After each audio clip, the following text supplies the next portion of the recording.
Federico Valverde surprend avec une déclaration inattendue après le dernier classique. Bonjour à tous.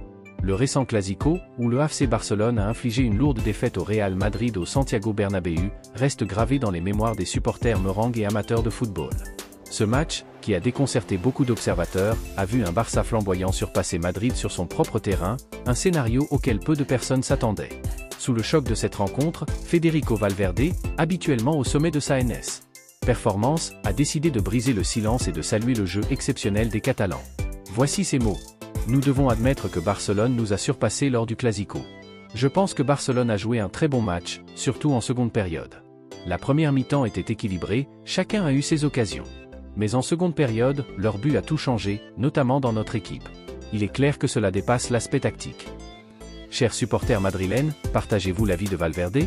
Dites-nous tout en commentaire. Les joueurs non convoqués pour la trêve internationale, dont Mandrick, affichent une forme impressionnante. Hier, Thibaut Courtois a également effectué son premier entraînement collectif, marquant un pas de géant vers son retour, attendu contre le Ghané. Militao a été opéré avec succès pour sa rupture du ligament croisé. Soutenu par sa famille, il entamera bientôt son processus de récupération. Voici le communiqué médical officiel.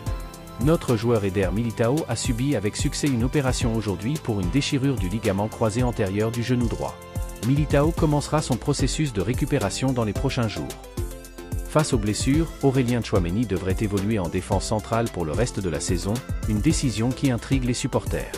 Après le Real Valladolid, Southampton souhaite obtenir Endrick en prêt, une tentative pour renforcer leur secteur offensif et défensif. C'est officiel.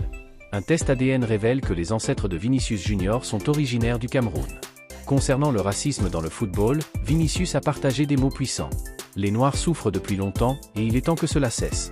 Avec des institutions comme la FIFA et la Confédération brésilienne, nous devons nous unir pour bâtir un avenir meilleur, pour que les générations futures vivent dans un monde de justice et de respect. Qu'en pensez-vous? Restez connectés pour d'autres actualités et partagez vos réactions.